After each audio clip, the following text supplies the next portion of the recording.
안녕하십니까. 삼성스마트 신경과 원장 김석재입니다. 오늘 방송에서는 CT MRI가 정상인데도 두통이 계속되는 이유에 대해서 편두통을 중심으로 말씀드리도록 하겠습니다. 저는 신경과 전문의 김석재고요. 천안에서 삼성스마트 신경과를 운영하고 있습니다. 두통 환자들이 진료를 보러 오셨을 때 검사 다 했는데 정상이라고 합니다. 근데 왜 이렇게 아픈가요? 이런 질문을 많이 하십니다. MRI도 찍고 CT도 찍고 그리고 피 검사까지 다 했는데 결과는 다 정상이고 근데 머리는 계속 아프고 두통 환자들이 대부분 이제 경험하고 있는 상황인데요. 그래서 오늘 제가 다룰 내용이 검사가 정상이라는 것이 어떤 의미인지 그리고 그래서 왜 아픈 건지 이를 이제 편두통을 중심으로 말씀을 드리고 편두통 자체를 이제 어떻게 치료하는지 그리고 꼭 병원에 가서 CT, MRI를 찍어봐야 되는 두통은 어떤 증상들이 있는지에 대해서 말씀을 드리겠습니다. 두통 환자들이 보통 이제 머리가 아프면 이제 CT, MRI를 찍게 되는데 일단 CT와 MRI부터 말씀을 드리면 CT는 아주 단순하게 말씀을 드리면 CT보다는 이제 MRI가 훨씬 정확한 검사긴 한데 두 개 다 공통점은 뇌의 해부학적인 문제, 구조적인 문제를 가 있는지를 찾는 검사고요. CT 같은 경우는 특히 출혈이 굉장히 잘 보입니다. 그리고 이제 뼈 부분에 골절이 있는지, 종양 같은 경우는 큰 종양이면은 이제 확인할 수가 있습니다. 촬영 시간은 이제 몇 분 정도로 이제 짧고, 그에 반해서 MRI는 CT보다 조금 더 정밀하게 뇌의 구조를 보는 거고요. 작은 종양이나 작은 혈관 기형도 찾을 수가 있고, 그리고 뇌경색이나 염증성 병변 같은 그 CT에서는 비교적 잘 확인이 안 되는 병변들을 확인할 수가 있습니다. 촬영 시간은 좀 CT보다 길어서 한 20분에서 40분 정도 걸리고요. 어쨌든 공통점은 둘 다 구조적인 문제를 찾는다는 것입니다. 근데 정상이라는 게 이제 말해주는 것은 이제 CT, MRI가 정상이라는 게 어떤 의미냐면은 뇌에 종양이 없다, 출혈이 없다, 구조적인 문제는 없다 이런 뜻인데요. 그게 두통이 가짜다, 두통이 거짓말이다, 뇌 기능이 정상이다, 치료가 필요 없다 이런 뜻은 전혀 아닙니다. 실제로 두통 환자의 100명을 검사하면 한 100명을 검사했을 때 CT, MRI에서 그 원인이 될 만한 게 나오는 경우는 한두 명밖에 없거든요. 그래서 구조는 정상이지만 뇌 기능에 문제가 있을 수 있다는 이야기입니다. 그럼 뇌 기능을 볼 수 있는 검사, 그러니까 CT, MRI 말고 실제로 이 두통의 원인을 찾을 수 있는 검사는 어떤 게 있느냐? 대표적인 게 이제 정량 뇌파가 이제 하나의 예가 될 수가 있는데요. 정량 뇌파라는 거는 뇌의 활동 패턴을 이제 시각화하는 방법 중에 하나입니다. 그래서 정량 뇌파를 분석해 보면 편두통 환자들은 뇌 세포, 뇌 회로들이 굉장히 과민해져 있어서 정량 뇌파에서는 그런 것들이 이렇게 빨간색으로 표시가 되거든요. 그래서 제일 윗줄이 정상인이고 이 아래로 두 번째, 세 번째, 네 번째로 갈수록 편두통이 심한 환자들인데 이런 식으로 뇌 기능이 굉장히 과민해졌다. 그래서 구조적인 문제는 없지만 기능적인 문제는 이런 식으로 확인할 수 있다는 거를 정량뇌파와 같은 좀 뇌의 기능을 보는 검사를 통해서 확인할 수가 있습니다. 이걸 우리가 좀 더 다른 방법으로 표현하면 이제 1차 두통, 2차 두통 이런 식으로 표현할 수도 있거든요. 2차 두통은 쉽게 말하면 종양 출혈처럼 CT, MRI에서 구조적인 문제가 발견되는 타입의 두통을 말하고요. 대부분의 두통은 이제 1차성 두통이라고도 하고 뭐 원발 두통이라고 표현도 하는데 두통 자체가 질환이고 구조적인 문제는 이제 없다는 거죠. 대표적인 게 이제 편두통, 긴장형 두통, 군발 두통을 이제 대표적인 예라고 할 수가 있습니다. 그러면은 CT, MRI 정상인데 그럼 왜 도대체 아픈 것인가? 그 두통, 원발 두통이 여러 가지가 있지만 가장 흔한 게 편두통이거든요. 그래서 이제 편두통을 중심으로 두통이 생기는 원인, 이유를 말씀을 드리겠습니다. 일단 편도통에 대해서 간단히 말씀을 드리면은 편도통은 굉장히 흔한 두통이고요. 어 한 전체 인구의 한 15% 정도가 편도통이 있다고 그러고 여성이 훨씬 많습니다. 남성보다 한 3배 정도 많고, 그리고 전 세계적으로 봤을 때 장애 원인, 그러니까 이게 장애라는 게 뭐 휠체어를 탄다 못 걷는다 이런 게 아니라 이 질환 때문에 내가 하루를 망쳤다라는 그런 원인을 따져봤을 때 이제 두 번째로 흔하게 장애를 유발하는 질환입니다. 그래서 주변에 이렇게 여러 한두 명 이렇게 대여섯 명 물어보면은 이제 편도통 환자는 이제 반드시 이제 있게 마련인데요. 편도통이 일어나는 핵심적인 기전을 한마디로 설명을 하자면 뇌세포의 과민성이라고 이야기를 드릴 수 있습니다. 편도통 스위치는 뇌의 어디에 있냐면은 이 뇌 심부에 뇌관이라는 데가 있고, 그다음에 상부 경추가 있는데 여기에 이제 편도통 회로가 있습니다.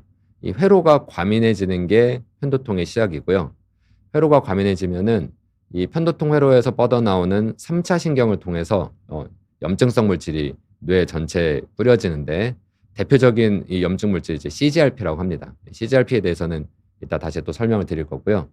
그래서 이 염증 물질이 뇌를 감싸고 있는 경막이라고 하는데, 이 경막에 있는 혈관을 과도하게 확장시키고, 확장된 혈관이 과도하게 필요 이상으로 확장되면 욱신거리는 통증, 그리고 일시적인 뇌압 상승으로 인해서 이제 구역, 그러니까 울렁거리고 심하면 토할 수 있고, 그리고 편도통 회로가 뇌에 입력되는 여러 가지 감각 신호들을 처리하는데, 이런 회로가 과민할 때는 감각 신호들이 이제 필터링이 제대로 안 되고 신호들이 증폭되면서 빛이나 이제 소리에 굉장히 예민해지는 그런 증상들이 이제 발생을 합니다. 편도통 스위치가 켜지는 근본적인 이유를 또 궁금해 하시는데, 가장 흔한 게 스트레스, 그다음에 수면 부족, 그리고 여성분들 호르몬 변화, 이런 것들이 이제 방아쇠 역할을 할 수가 있습니다. 편도통을 이제 증상으로 봤을 때 4단계로 우리가 구분을 할 수가 있거든요. 첫 번째는 이제 전구기라고 하는데, 요게 길면은 이제 거의 이틀 전부터 이제 시작을 하는데, 편도통 환자들이 편도통이 오기 전에 좀 피로하다, 하품이 자꾸 난다, 목이 뻣뻣해진다, 음식에 대한 갈망이 생긴다, 좀 기분이 조금 이상하다, 좀 다운된다, 이런 식의 이제 그 전구기를 겪게 되고요. 그 이후에 이제 조짐기가 생기는데, 이게 흔히 얘기하는 편도통 전조 증상이거든요. 전조 증상은 전체 편도통 환자에서 한 4분의 1 정도에서 이제 경험을 할 수가 있는데, 시각이 좀 번쩍이거나 지그재그 선이 좀 보이거나 손이 저리거나, 이런 증상들이 두통이 생기기 직전에 한 5분에서 길면 1시간 정도 이제 지속이 됩니다. 그리고 나서 이제 편도통기가 이어지는데요. 편도통이 시작되면 짧게는 한 4시간에서 길면 3일까지 지속이 되는데, 한쪽 머리가 욱신거리고 지끈거린다, 깨질 것 같다, 그리고 울렁거리고 토할 것 같다, 그리고 빛이나 소리에 좀 예민해진다. 이걸 이제 그러니까 밝은 데 가면은 두통이 더 생기고, 시끄러운 데 가면 두통이 더 생기고, 그런 증상들이 생겨서 편도통 환자들이 보통 이제 두통 발작이 오면은 조용한 데 이제 어둡게 놓고 이렇게 누워 있는 그런 패턴을 행동을 보이고요. 두통이 끝나고 나서도 이제 후국이라고 해서 좀 두통은 없어졌는데 좀 피로하고 멍한 느낌, 좀 숙취 비슷한 상태를 한 하루나 이틀 정도 이제 경험을 할 수가 있습니다. 그중에서 이제 전조가 굉장히 특이한 증상인데, 전조는 이제 왜 생기냐면, 실제로 뇌관에서 생기는 이제 편도통 회로 스위치가 켜지기 직전에 편도통 환자의 일부 환자가 뇌 뒤쪽 후두부라고 하는데, 이 후두부에 있는 이 후두부가 하는 역할이 시각 정보를 처리하는 곳이거든요. 근데 이쪽 시각 피질에서 신경세포들이 과하게 흥분했다가 다시 이제 스위치가 확 꺼지는 이런 파동이, 전기 파동, 굉장히 특이한 전기 파동이 생기고, 이 파동이 시각 피질에서 처리하는 시각 정보를 왜곡시키면서 번쩍거리는 빛이나 지그재그 선이나 아지랑이라든지, 어떤 사람은 아예 하얗게 보이거나 까맣게 보이거나, 이런 전조 증상들이 이제 생기게 됩니다. 보통 두통 시작하기 직전에 생기면서 이제 이게 끝나면 바로 편도통으로 이어지는 게 전형적인 패턴이고요. 환자들이 이제 많이 오해하는 게, 이제 이름이 편두통이다 보니까 나는 한쪽 머리만 아프지 않고 양쪽이 다 아프기 때문에 난 편두통이 아니다. 이렇게 생각을 하시는 경우가 또 있고, 또 욱신거리지 않고 나는 되게 쪼이는 느낌이 든다. 그리고 이제 어떤 분들은 나는 주로 목이 아프다. 그래서 나는 편두통이 전혀 아니라고 생각했다. 이렇게 이야기를 많이 하시는데, 어, 이 편두통 환자 중에서 실제로 한쪽만 아픈 경우보다는 이제 양쪽이 다 아프거나 아니면은 번갈아 가면서 아프거나 이 두통이 뭐 이렇게 약간 좀 이렇게 앞쪽이 아프다가 뒤로 가든지 뒤쪽이 아프다 앞으로 가든지 이런 식의 약간 이동성으로 하는 굉장히 다양한 양상으로 올 수가 있고요. 누르는 듯한 통증으로 오는 타입도 있고, 또 어지럼증이 메인인 타입도 있습니다. 이런 걸 이제 전정 편두통이라고 하고요. 그리고 이제 목 어깨 통증이 굉장히 흔히 동반이 되거든요. 10명 중에 한 9명 편두통 환자들은 이제 목 어깨 통증이 있는데, 이 편두통 회로가 상부 경추하고 연결이 돼 있어 가지고 목 통증이 매우 흔하게 나타납니다. 그런데 이거를 이제 흔히 경추성 두통이라고 많이 오인을 하는데, 경추성 두통은 사실 그게 흔하진 않고요. 다 편두통의 동반 증상으로 생기는 경우가 대부분입니다. 그리고 뭐 엑스레이 찍었는데 거북목이 있어서 나는 머리가 아프다 이렇게 오해하시는 경우도 많은데, 이제 거북목은 이제 부수적인 현상이고요. 실제로는 다 이제 편두통 때문에 목도 아프고 머리도 아프고 이런 양상을 보이게 됩니다. 편두통을 이제 자가로 체크할 수 있는 테스트가 이제 이 세 가지 질문인데, 일단은 두통 때문에 일상생활에 지장이 생겼다. 그러니까는 내가 뭐 머리 약간 아픈데 뭐 그냥 금방 지나갔다 이런 거 말고, 하루 종일 내가 뭐 업무를 해야 되는데 뭐 이제 조퇴를 했다, 업무 능률이 떨어졌다 이러면은 이건 다 거의 이제 편두통의 이제 가장 대표적인 증상이라고 생각을 하거든요. 그리고 증상 중에서는 한쪽이 아픈 그런 게 아니라 가장 특징적인 증상은 이제 구역감입니다. 울렁거리거나 심하면 토하는 거. 그리고 이제 감각 처리가 이제 왜곡되면서 이제 빛 공포증, 나는 눈부심이 심하고 밝은 데가 싫어졌다. 두통이 있을 때.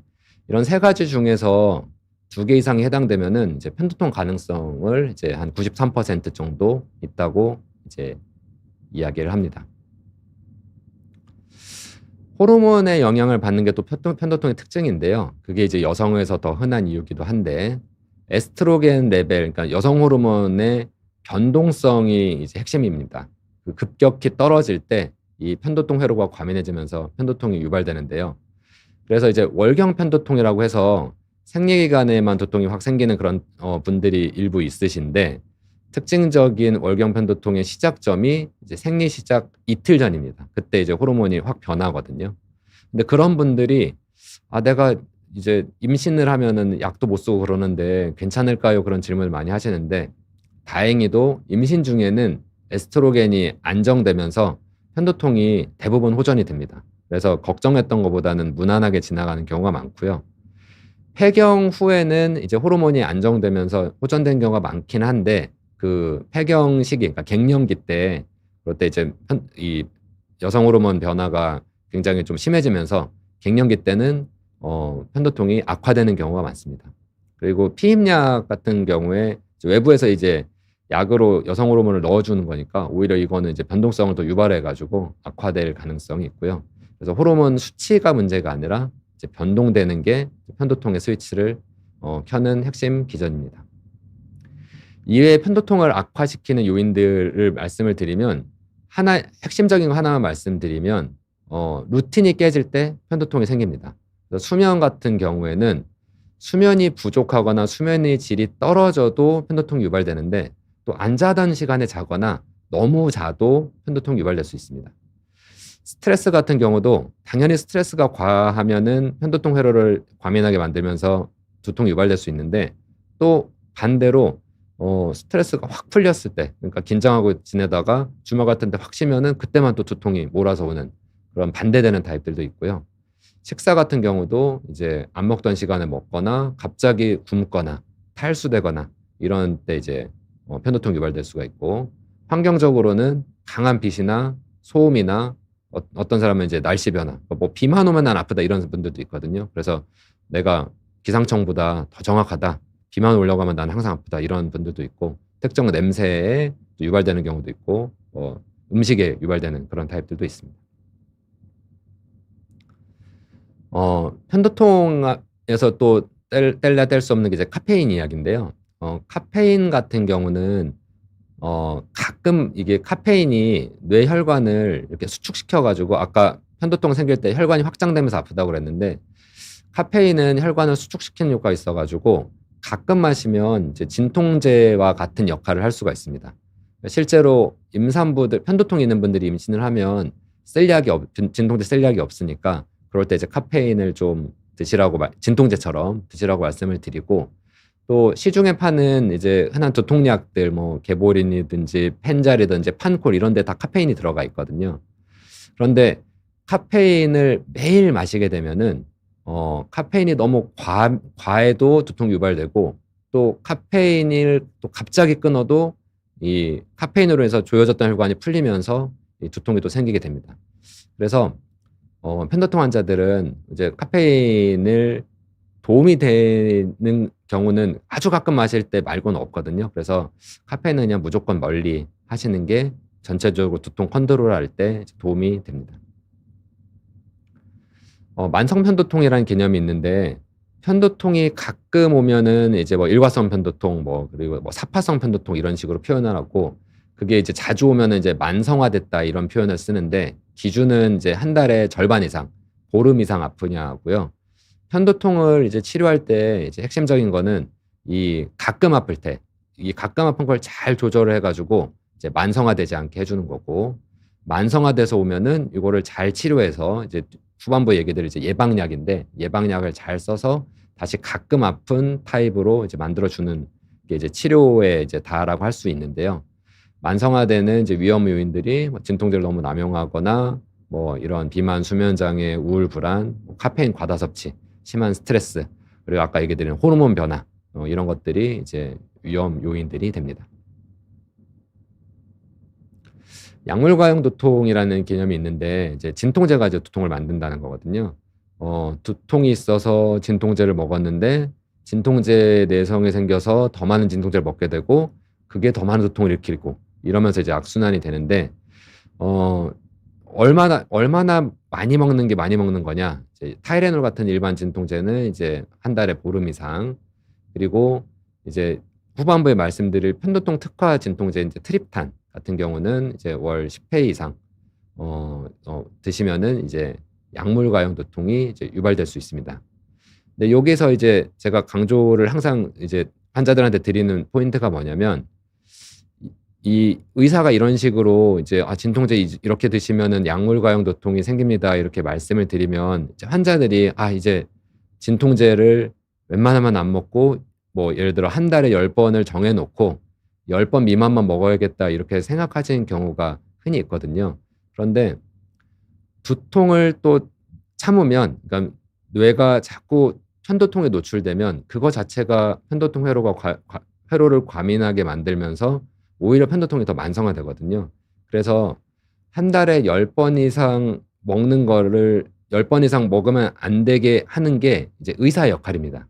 예방약을 잘 써가지고 한 달에 10번 이상 편도통이 오는 분들에게 자연스럽게 10번 미만이 되게 만들어줘서, 그래서 이제 약물 과용 두통이 안 생기게 하는 거는 편도통을 치료하는 이제 의사가 해야 되는 역할이고요.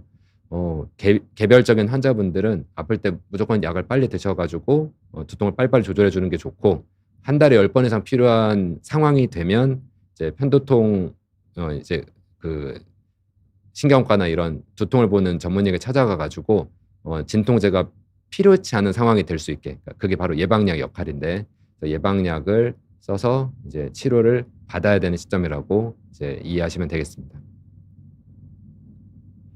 그럼 이제 편도통을 실제로 어떻게 치료하는지 이걸 이제 급성기 치료하고 이제 예방 치료로 나누어서 설명을 드리겠습니다.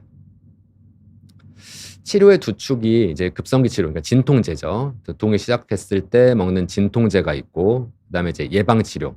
요거는 두통이 안 오게, 그러니까 한 달에 예를 들어 아까 만성 두통이 보름 이상이라고 했는데 한 달에 20번 아프던 사람을 이제 뭐 5번 미만으로 이렇게 조절할 수 있게 해주는 게 이제 예방 치료가 되겠습니다. 급성기 치료에 이제 들어오는 약들이 이제 일반 진통제도 있겠고, 뭐 타이레놀 같은 아세트아미노펜 계열, 그리고 뭐 탁센 같은 이제 소염제 계통이 있겠고, 그리고 이제 트립탄이라고 해가지고 편도통에 특화된 진통제들이 있고요. 그리고 이제 신약 중에는 이제 디탄 계열이라고 해가지고 우리나라에 이제 라스미디탄이라는 게 하나 들어와 있는데 이런 것들이 있고, 그 다음에 진통제 역할하는 또 이 게판트 계열 약이 있는데 우리나라에는 아직 이제 출시되어 있는 약은 없습니다. 예방 치료는 이제 예전부터 쓰던 이제 경구약들이 있고, 그리고 이제 요즘에 이제 가장 이제 핫하다고 할 수가 있는 CGRP 계열 이제 항체 주사가 있고요. 그리고 게판트 계열의 약 중에서 이제 예방약으로 쓰는 약이 아큐타라는 약이 우리나라에 지금 처방 가능한 약이 하나 있고요. 이제 보톡스가 있습니다. 트립탄이 이제 그 편도통에서 진통제 중에는 이제 가장 많이 쓰는 약이고 가장 효과도 좋고 하는 약인데 타이밍이 있습니다. 언제 먹어야 되냐면은 참았다 먹는 게 아니라 시작할 때. 약간 저는 환자들한테 약간 애매할 때 드시라고 하거든요. 그래야지 가장 효과적이고요. 참다가 너무 아플 때 먹으면 이미 늦는 경우가 많습니다. 통증이 심해지면 편도통 회로가 중추 감작이라고 해서 이제 굉장히 예민해지면서 통증에 되게 예민한 상태가 되면서 진통제 효과가 이제 떨어집니다. 그래서 초기에 차단을 해야 편도통 회로가 완전히 활성화되기 전에 이제 멈출 수 있다. 그래서 가능하면 빨리 먹어라.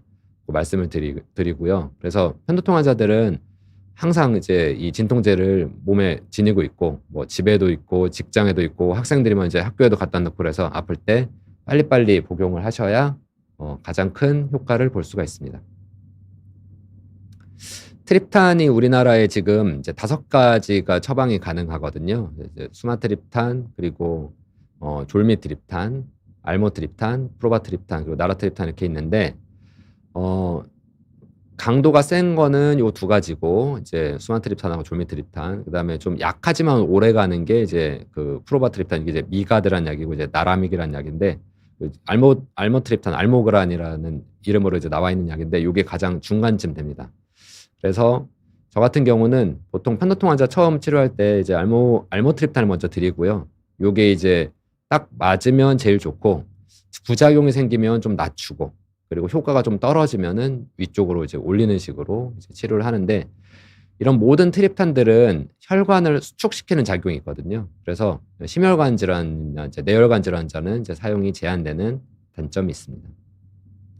그래서 그런 단점을 보완하기 위해서 만든 이제 말하자면 이제 혈관 걱정 없는 트립탄이라고 할 수 있는 게 이제 디탄 계열 약인데, 디탄 계열 약 중에 우리나라에서 처방 가능한 게 이제 라스미디탄, 그 상품명으로는 이제 레이보라고 이렇게 되어 있는데 트립탄하고 좀 다른 작용 기전을 가지고요. 그래서 효과는 트립탄하고 좀 비슷하지만 부작용이 조금 덜하다.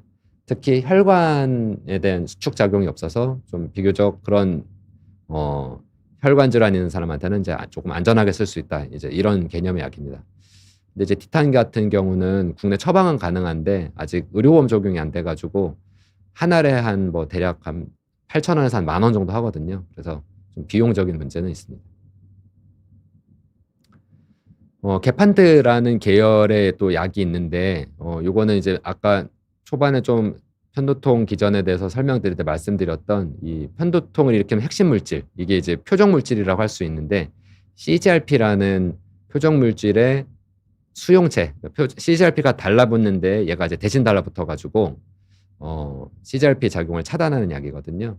그런데 이제 게판트 계열 약 중에 효과가 굉장히 빠른 약은 진통제처럼 쓰고, 그다음에 효과는 좀 느린데 오래 가는 약은 예방약처럼 쓰거든요. 그래서 이제 진통제처럼 쓸 수 있는 약이 이제 리메게판트, 이제 우리나라에서 이제 너텍이라는 이름으로 허가는 받았는데 아직 출시는 안 됐습니다. 그래서 이제 지금 아직까지는 처방 가능한 약은 없고요. 근데 장점은 디탄하고 마찬가지로 혈관 수축 작용이 없고 이 혈관에 직접 수축 작용이 없기 때문에 약물과용 두통이 잘 안 생기는 게 장점입니다.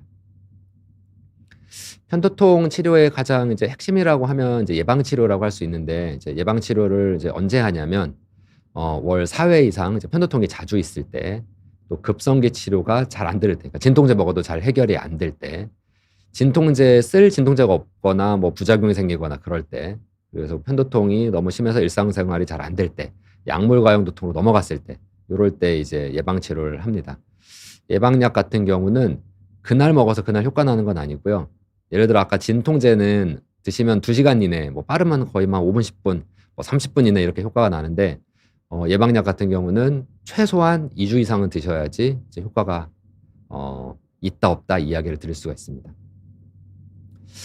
예방약들은 우리나라에서 지금 편도통 예방약 예전부터 쓰던 약들이 5개 정도 있는데, 이제 칼슘 채널 차단제, 이제 뭐라고 해서 이제 플루나리진, 그리고 발프론산, 이거는 이제 데파코트라는 이름으로 돼 있고, 이제 토피라메이트, 토파맥스라고 돼 있고, 그다음에 이제 아미트립틸린이라는 이제 항우울제 계열. 근데 이게 우울증 약이 아니라 우울증 약으로 개발은 됐는데, 지금은 이제 편도통 예방약으로만 예방약으로 주로 쓰입니다.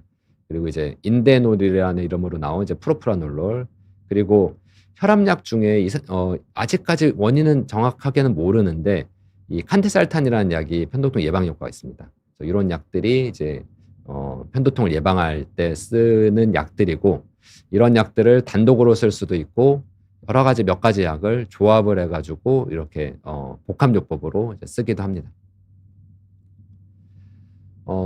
요즘에 이제 편도통 치료 새로 나온 신약들 전부 다 CGRP를 타겟팅해가지고 약들이 나왔는데, 이제 CGRP가 칼시토닌 유전자 관련 펩타이드라고 할 수가 있는데, 편도통 발생을 하고 관련된 가장 핵심적인 물질, 표적 물질입니다.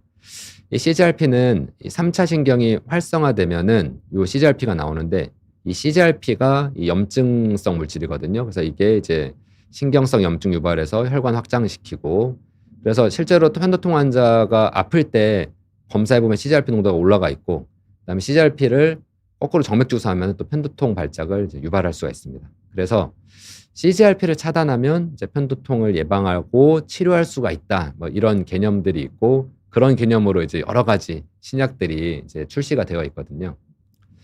그 중에서 이제 그 주사제들이 있는데, 이 CGRP라는 물질에 달라붙어서 CGRP를 이제 무력화하는 약인데, CGRP 항체 주사가 총 전 세계적으로는 이제 4가지가 있는데, 그 중에서 우리나라에는 이제 갈카네주맙하고 프레마네주맙, 그러니까 상품명은 엠겔러티하고 아조비라고 돼 있는데, 이렇게 2개가 이제 사용이 가능한 약제입니다. 타겟은 이제 CGRP 자체에 달라붙는 건데, 엠겔러티는 월 1번 피하 주사하는 거고요. 시작할 때는 이제 두 바이아를 한 번에 맞아야 되는 게 이제 용법이고, 아조비 같은 경우는 한 달에 1번 맞아도 되고 3개를 한 번에 맞아가지고 3개월에 한 번 맞는 그런 방법도 있습니다. 좀 편의성이 있고요. 문제는 이제 이 의료보험 적용이 되긴 하는데, 보험 적용에 이 보험 적용을 받으려면은 요건이 굉장히 까다로워가지고, 실제로는 이제 비용이 이제 보험 적용을 받으면은 금액이 이제 굉장히 좀 경제적이 되는데, 대부분의 환자들은 이제 보험 적용을, 비급여는 아닌데 이제 100대 100이라는 걸로 이렇게 주사를 맞거든요. 그래서 주사 약값이 한 29만 원 이 정도 하는, 상대적으로 좀 고가인 게 이제 단점입니다. CGRP 표적 치료약 중에 이런 주사 말고 먹는 약도 있거든요. 이제 그게 이제 게판트 계열 약인데, 예방약으로 쓸 수 있는 게 이제 개발된 게 이제 2가지가 있고, 아토게판트가 우리나라에 아킵타라는 약으로 이제 되어 있고요. 얘는 예방 전용인데, 처방이 가능한 약이고, 하루에 1번 먹는 거고, 한데 이제 얘도 보험이 안 돼서 약값이 비쌉니다. 한 알에 한 15,000원 전후 정도 하거든요. 한 달 약값 하면은 뭐 한 40만 원 훌쩍 넘어가니까 좀 가격적인 면에서 좀 부담스러운 약이고, 그다음에 말씀드렸던 이제 너텍, 리메게판트는 작용 시간도 빠르고 효과도 길게 가서 이제 진통제로도 쓸 수 있고, 매일 먹으면 이제 예방약이 되고, 얘는 이제 이틀에 1번 먹는 좀 편의성이 좀 개선된 약인데, 허가는 받았지만 아직 이제 출시가 안 돼가지고 이제 처방은 아직 안 되는데, 아마 조만간 처방이 가능하지 않을까 생각을 합니다. 그리고 이제 보톡스가 있는데, 이제 보톡스가 이제 사람들이 미용에 이제 뭐 주름 펴는 그런 목적으로 이제 많이 하는데, 편도통에서도 보톡스가 이제 쓰입니다. 보톡스를 쓰면 왜 편두통이 좋아지냐면 이게 이제 두피의 이 머리 쪽에 한 31군데 이렇게 주사 지점들이 있거든요. 그 보톡스를 놓는데 보톡스가 하는 역할이 3차 신경 말단, 그 편두통 신경 말단에서 이 CGRP라는 아까 말씀드린 이런 염증 물질들의 분비를 억제를 시킵니다. 그래서 이제 편두통을 이제 호전시키는 건데 방법은 이제 3개월마다 한 번씩 맞는 거고요. 효과는 이제 두통을 이제 만성화된 편두통에서 두통 일수를 한 반 정도 줄이는 게 이제 이 치료의 목표인데 첫 번째보다는 이제 두 번째, 세 번째 맞을 때 점점 효과가 뚜렷해지는 게 특징이고 보통 3개월에 한 번씩 1년 정도 이제 주사를 하는 게 일반적인 방법입니다. 그 이외에 뭐 비약물적인 치료, 약 안 쓰고 치료하는 것들이 뭐 되게 교과서적인 이야기이긴 한데 이제 생활습관 개선하는 거, 규칙적으로 식사, 수면, 스트레스 관리, 유산소 운동 가장 기본적이고 교과서적이라고 할 수도 있지만 사실 생활습관 개선하는 게 효과는 가장 좋습니다. 그리고 이제 인지행동, 그러니까 내가 두통 일기를 써서 언제 좀 증상이 이렇게 유발되나 이런 걸 좀 찾아볼 수도 있고요. 그리고 이제 뭐 최신 치료로 이렇게 경두개 자기자극, TMS라고 하는데 이런 것도 해볼 수는 있는데 이건 아직 좀 실험적인 레벨이고 완전히 확립된 치료 방법은 아닙니다. 자, 마지막으로 이제 이럴 때는 꼭 병원에 가서 이제 뇌 사진을 CT, MRI를 꼭 찍어봐야 되는 그런 이제 위험 사인들, 레드 플래그라고 하는데 그런 것들이 어떤 게 있는지 말씀을 드리겠습니다. 위험한 두통 신호들은 이제 총 이제 10가지 정도 있는데요. 전신 증상, 뭐 열이 나는 두통, 체중 감소를 동반한 두통, 뭐 이런 것들이 있을 수 있고, 신경학적 이상, 뭐 의식 저하를 동반한 두통, 한쪽 팔다리가 마비되는 두통, 뭐 이런 것도 있을 수 있고, 가장 중요하게 강조하는 게 벼락두통이거든요. 두통이 생기고, 그러니까 벼락에 꼭 맞은 것처럼 두통이 생기고 피크까지 올라가는데 1분 내, 1분 안에 이렇게 피크를 찍고, 보통 환자들이 망치에 얻어맞은 것처럼 아프다 이렇게 표현을 하거든요. 요거는 이제 생명하고 직결된 그 지주막하 뇌출혈이라는 뇌출혈의 전조 증상일 수 있기 때문에 이런 두통이 있으면 반드시 응급실로 가서 바로 검사를 해보셔야 됩니다. 그 이외에는 이제 뭐 40세 이후에 처음 생긴 두통, 기존하고는 좀 패턴이 바뀐 두통들, 그리고 자세 변화로 악화되는, 특히 이제 일어나기만 하면 아프다 이런 되게 특징적인 두개내저업증이라는 두통이 있는데 이런 것들도 이제 병원에 가봐야 되고, 뇌압이 높아질 때 뭐 기침하거나 대변 볼 때 힘주는 것처럼 그걸 발살바 운동이라고 하는데 그럴 때 악화되는 두통도 이제 위험한 두통, 그러니까 뇌종양과 관련된 두통 사인일 수 있고요. 유두부종 같은 경우는 뭐 환자가 알 수 있는 건 아니고 이제 안과에서 이렇게 망막을 들여다보면 뇌압이 높아졌을 때 나오는 특징적인 사인이 있거든요.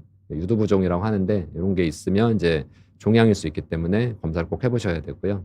그다음에 임신 중이나 산후 두통 같은 경우는 이제 임신성 고혈압 하고 관련돼 있을 수 있어서 이제 꼭 검사를 해보셔야 되고, 그다음에 진통제 전혀 반응 없는 진행성 두통 이런 것들이 이제 해당이 됩니다. 다시 강조드리면 이제 벼락두통, 이거는 벼락두통이 있으면 보통 이제 이 주주막하 출혈 아니면 뭐 뇌혈관 수축증후군이라고 해서 비교적 드문 병일 경우가 대부분인데, 어쨌든 이런 병들이 다 즉각적으로 치료를 하지 않으면은 사망률도 굉장히 높은 이런 지주막하 뇌출혈하고 연관이 되기 때문에 즉시 응급실로 가셔가지고 검사를 꼭 받아보셔야 합니다. 그래서 정리를 하면은 이제 두통이 있는데 아까 이야기한 이제 위험 징후가 있으면 이제 바로 CT, MRI를 좀 찍어봐야 되고요. 최소한 신경과나 이제 두통을 주로 보는 전문의에게 가서 이제 추가적인 검사가 필요한지를 이제 상의를 해보셔야 되고, 그 중에서 벼락두통은 꼭 응급실로 가가지고 바로 검사를 해보셔야 되고, 그게 아니라면은 이제 가장 흔한 이제 편두통 진단 기준에 맞으면 이제 그 편두통을 이제 진단하고 적극적으로 적극적인 치료라고 하면은 이제 진통제만 쓸 건지 예방 치료를 같이 할 건지 이런 것들을 이제 의사하고 상의해가지고 결정을 하게 됩니다. 그래서 검사가 정상이어도 두통이 가짜가 아니라 두통은 진짜고, 그리고 이제 적절한 치료를 받으면 이제 치료를 할 수가 있습니다. 그래서 그래서 오늘 말씀드린 내용들을 이제 다시 한번 마지막으로 정리를 하면은 CT MRI가 정상이라는 뜻은 이제 뇌가 구조적인 문제가 없다는 거지 두통이 가짜라는 뜻은 아니고요. 가장 흔한 원인은 편두통이고 편두통의 핵심적인 요 원인은 이제 뇌세포의 과민성 증가, 편두통 회로가 과민해져서 그리고 그 회로가 과민해진 다음에 가장 핵심적인 또 역할을 하는 물질은 또 CGRP라는 것이고 편두통은 진단되면은 여러 가지 뭐 예방약물, 트립탄, 디탄, 그리고 CGRP 표적 치료, 보톡스 이런 방법들을 통해 가지고 효과적인 치료가 가능하다는 말씀을 드립니다. 여기까지가 오늘 이제 편두통하고 이 두통에 대해서 이제 말씀을 드렸는데 채팅창에 있는 질문에 대해서 좀 답변을 드리겠습니다.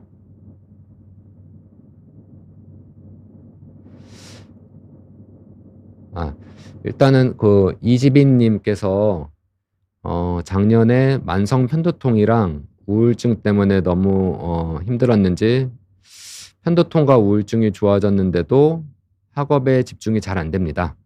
담당 신경과 선생님께서 아빌리파이 처방해 주셨는데 무슨 약인가요? 도움이 될까요? 편두통 약제들처럼 두세 달쯤 가야 최대 효과가 도달하나요?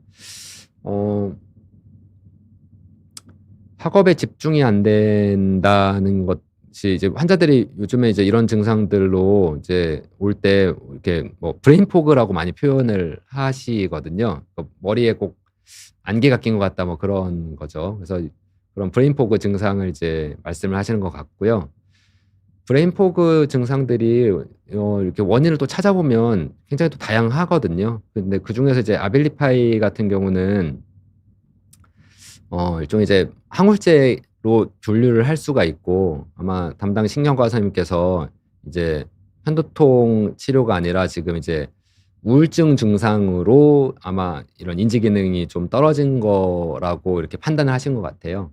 그런데 편두통 예방약이든 뭐 아빌리파이든 아니면 다른 항우울제 계통 약이든 간에 기본적으로 뇌에 작용하는 약들은 효과를 보는데 좀 시간이 걸립니다. 그래서 아까 제가 편두통 예방약 쓸 때 최소한 2주일은 걸린다고 말씀을 드렸는데 특히나 이제 항우울제 같은 경우는 보통 최소 6주 얘기를 하거든요. 그래서 처방을 받으셨으면 일단은 한 달 이상, 한 2달 정도는 좀 약을 꾸준히 드시면서 효과가 있는지를 좀 이렇게 판단을 해서 담당한 선생님하고 좀 상의해서 그 약을 그대로 쓸지 용량을 올릴지 다른 약으로 바꿔볼지 그런 걸 결정하시는 게 좋을 것 같습니다. 그다음은 이제 편두통을 가끔 겪고 계시는데 목침으로 환부 누워서 누르고 있으면 사라진다. 괜찮은 걸까요? 일단은 그 편두통 환자들이 이제 아까 목 통증이 이제 많다고 말씀을 드렸는데 그런데 이제 목 부분을 뭐 예를 들어 지압을 받든 이렇게 요 질문하신 분처럼 뭐 목침 아니면 뭐 주물러 주든 또 병원에 가면 도수 치료 같은 것도 많이 하죠. 그리고 뭐 한의원에 가면 침을 맞고 그리고 또 주사 치료 같은 것도 많이 하는데 어떤 방법이든 간에 근육의 이게 편두통 환자는 아까 말씀드린 대로 근본적인 원인은 뇌 회로가 과민해진 건데 그게 근육 통증하고 많이 이어지거든요. 근데 근육 통증 부분을 이렇게 여러 가지 방법으로 치료를 하면 일시적으로 좋아질 수는 있습니다. 그래서 그리고 일시적으로 좋아지는 게 계속 유지가 되면 그렇게 하셔도 되는데 보통 편두통이 만성화되면 그거는 일시적인 거고 근본적인 편두통 회로가 정상화가 되지 않으면 다시 제자리로 가거든요. 그래서 그렇게 해서 괜찮아지면은 상관이 없고 그런데 할 때만 잠깐 좋아지고 또 금방 다시 또 편두통이 다시 생기면은 그건 좀 더 근본적인 치료, 그러니까는 편두통 예방 치료인데 예방 치료를 받아야 된다는 사인이니까 그때는 이제 병원에 방문해서 예방 치료를 받아보시는 게 좋을 것 같습니다. 그다음에 사우나가 편두통에 좋은지 사우나가 보통 이제 많이 하면은 이제 탈수가 될 수 있죠. 탈수는 편두통을 유발시키는 인자 중에 하나거든요. 그래서 사우나를 하는 게 편두통에 도움이 되지는 않습니다. 예. 오히려 유발시킬 수가 있고. 그래서 뭐 예방 효과가 있다는 근거는 전혀 없고요. 급성기에서는 좀 유발시킬 수 있다. 그렇게 이제 말씀을 드리고요. 그다음 질문은 경추성 두통 또는 양쪽 두통 중 어느 쪽이 더 안 좋은가요? 경추성 두통은 일주일에 한두 번씩 옵니다. 경추성 두통이 이제 경추성 두통이란 진단이 있는데 아마 질문하신 분이 지금 질문하시는 거는 목 통증을 얘기하시는 것 같은데 편두통 환자들이 아까 말씀드린 대로 목 통증이 굉장히 많거든요. 그래서 목 통증과 양쪽 통증 다 편두통의 증상일 가능성이 상당히 높고요. 그래서 그게 뭐가 더 안 좋냐? 근데 사실 그게 뭐가 더 안 좋다는 개념은 없고 다 그냥 편두통 증상들이라고 볼 수가 있고 그게 일주일에 한두 번씩 오면 예방 치료를 좀 고려해 볼 수도 있거든요. 일주일에 예를 들어 두 번이라고 치면 한 달이면 거의 10번 가까이 되는 건데 그러면 좀 예방 치료를 해 가지고 좀 두통의 빈도를 좀 낮추는 방향으로 생각을 해볼 수 있을 것 같습니다. 그다음에 아래쪽 어금니 임플란트하고 편두통이 생겼는데 증상이 심하지 않다. 염증 때문에 그럴 수 있냐? 그러니까 편두통이 근본적인 시작점은 편두통 회로가 과민해지는 건데 회로가 또 과민해지는 거는 유발인자들이 아까 있다고 말씀을 드렸죠. 스트레스나 호르몬 변화, 뭐 수면장 이런 것들인데 그 스트레스라는 게 꼭 정신적인 스트레스뿐만이 아니라 신체적인 거, 예를 들어 감기 걸리고 코로나 걸리고 독감 생기고 몸에 염증 반응이 있고 이런 것들이 다 유발 요인이 될 수 있거든요. 그래서 꼭 임플란트 때문이라는 게 아니라 그 염증 반응 같은 게 뇌 스트레스를 유발시켜서 편두통을 유발하는 그러니까 방아쇠 역할을 하는 인자가 됐을 수는 있을 것 같습니다. 근데 이제 CT 찍어봤는데 이상 없다는 건 아까 말씀드린 대로 구조적인 문제가 없다는 뜻이고요. 그다음에 질문은 이제 아조비하고 엠겔러틴은 복약 기간이 길어도 내성이나 부작용이 없을까요? 일단 아조비하고 엠겔러틴 둘 다 이제 부작용 측면에서는 비교적 안전하다고 보는데 드물게 이제 알러지 반응이 좀 있을 수는 있거든요. 뭐 주사 부위 통증은 주사니까 당연한 건데 그 주사 부위가 막 되게 간지럽다. 아니면 거기에서 뭐 좀 발진이 생긴다. 이런 경우 가끔 있고 그다음에 이제 뭐 변비 같은 거 그리고 이제 탈모 뭐 이런 것들이 좀 있을 수 있는데 그건 주사해 보고서는 부작용이 있는데 뭐 크게 문제 없으면 그냥 주사를 맞는 거고 부작용 때문에 이거는 더 힘들다 그러면은 이제 못 쓰는 거죠. 근데 전체적으로 봐서는 그렇게 부작용 이슈가 이렇게 심한 약들은 아니고요.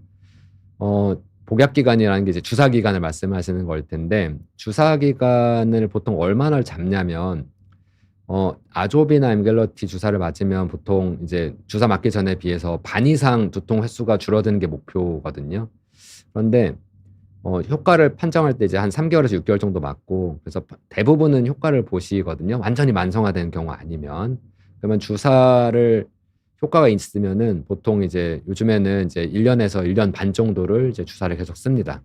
하고 나서 끊어보고 그래서 효과가 있는 게 끊고 나서도 유지가 되는지 보고 유지가 되면 제일 좋은데 다시 제자리로 가는 경우도 있거든요. 그러면 이제 주사를 이제 계속 쓰는 방향으로 결정을 하게 됩니다. 근데 주사 기간이 길어졌을 때 내성이 안 생기냐? 내성이 생기는 경우가 있습니다. 되게 잘 들었는데 갑자기 그러니까 주사 맞고 나서 예를 들어 어떤 환자가 한 달에 10번 정도 편두통이 있다가 아조비 맞고 한 달에 두세 번으로 줄어가지고 굉장히 만족을 했는데 한 6개월, 7개월 맞다 보니 갑자기 다시 또 10번으로 늘어나는 거죠. 그런 경우가 전체 환자의 한 10명 쓰면 한 1명 정도는 있으신 것 같아요. 그러면은 그때는 이제 어떻게 하냐면은 아조비를 쓰다가 그런 게 생기면 엠겔러티로 바꿔봅니다.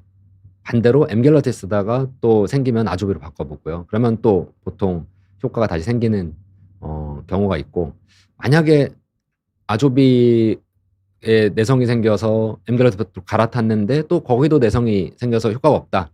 그러면은 이제 예전부터 쓰던 이제 먹는 예방약 쪽으로 다시 돌아가 보는 게 이제 일반적인 방법이고요.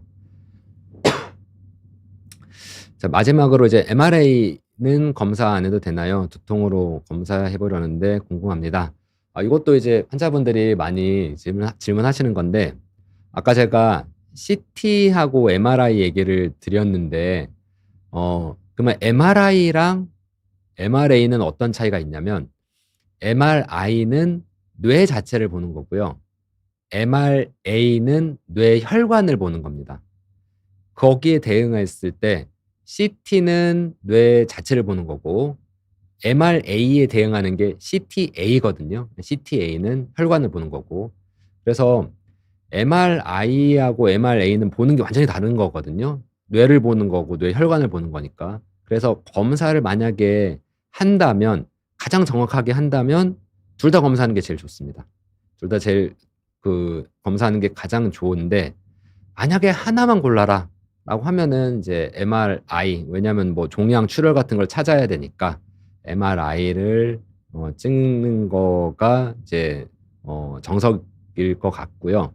MRA에서 그러면 뭘 볼 수 있냐면 두통을 일으키는 원인 중에 뭐 드문 혈관 기형이라든지 아니면은 지주막하 뇌출혈 아까 벼락 두통 일으키는 지주막하 뇌출혈이 그냥 생기는 게 아니라 혈관에 있는 이제 꽈리라고 하는 동맥류라고 하는데 혈관이 이렇게 부풀어 오르는 이제 꽈리처럼 부풀어 오르는 게 있는데 그게 터지면서 생기는 거거든요. 근데 그거는 MRA에서 확인해 볼 수 있고요.